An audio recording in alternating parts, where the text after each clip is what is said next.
Florence Roch, bonjour, je suis ravie de vous retrouver pour ce module 1 sur la construction du projet professionnel, les étapes. Alors, rebondir professionnellement, première option. Vous prenez le premier train qui passe. Est-ce que vous irez là où vous voulez aller? Est-ce que vous voyagerez dans les conditions que vous souhaitez? Deuxième option, vous choisissez votre destination et vous mettez tout en œuvre pour atteindre cette destination.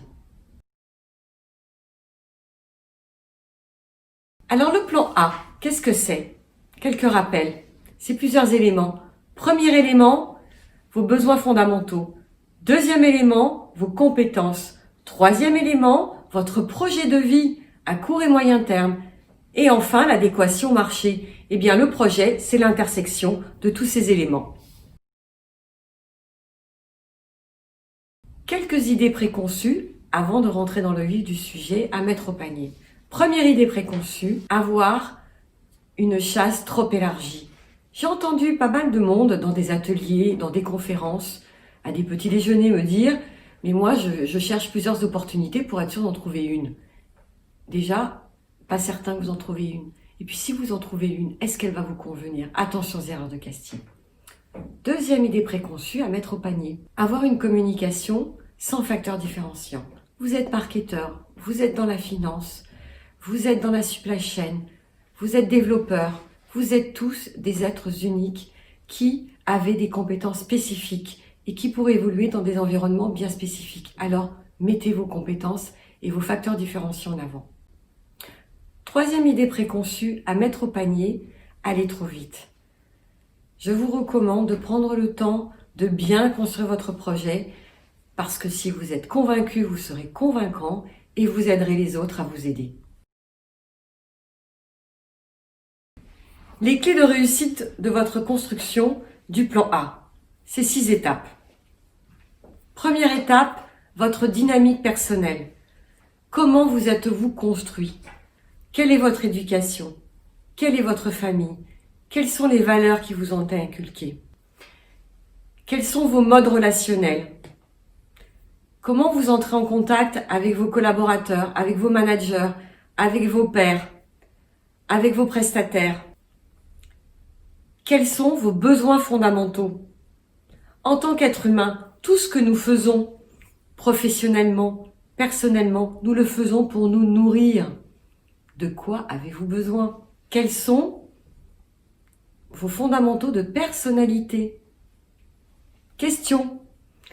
Si je vous demande quels sont vos 10 adjectifs, attention, 10 adjectifs que vous m'illustrerez avec des exemples concrets. Que me direz-vous? Deuxième point, qu'est-ce que vous savez faire?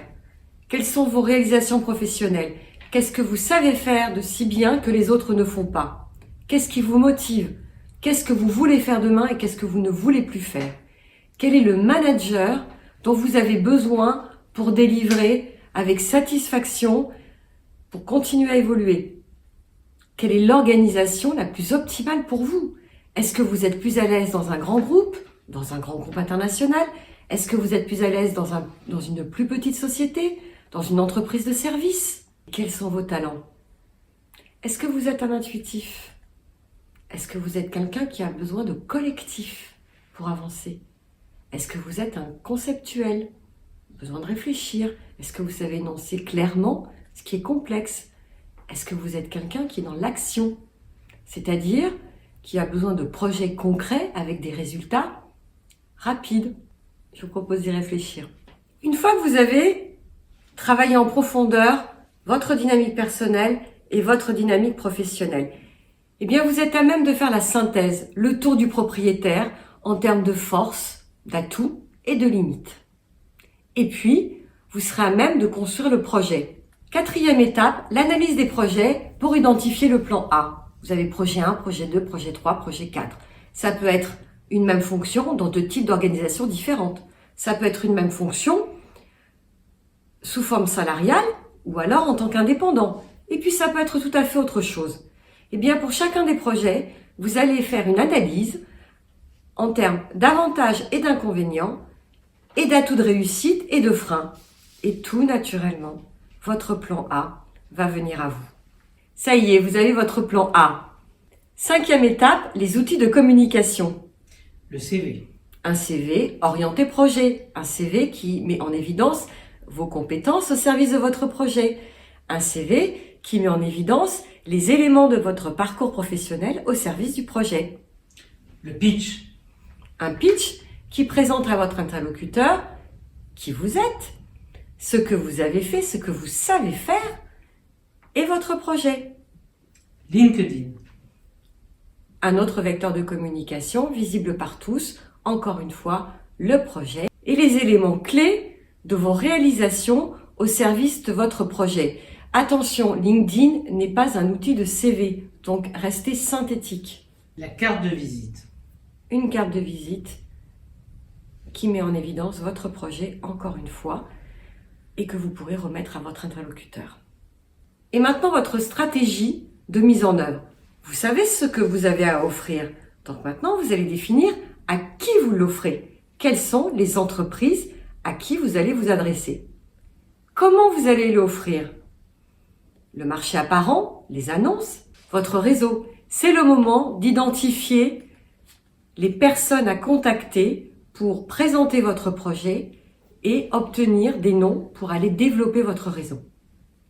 Et puis, il n'y a pas de stratégie sans plan d'action.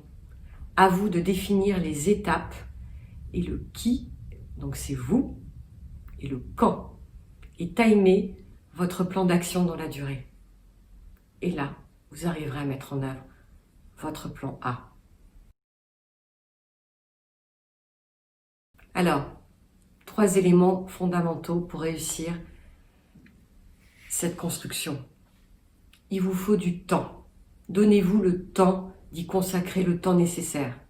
2e étape, écrire ou taper ce que vous voulez. Mais une fois que vous avez posé sur le papier ce qui est important, eh bien, vous allez continuer à réfléchir dessus. Et enfin, l'élément important, c'est la régularité. Je vous engage à travailler à votre projet tous les jours et à relire ce que vous avez écrit, laisser maturer et continuer à avancer. Merci de m'avoir écouté, j'ai été ravie de partager ce moment avec vous. Je vous donne rendez-vous au prochain module Dynamique personnelle où j'irai bien plus en détail. À très bientôt, au revoir.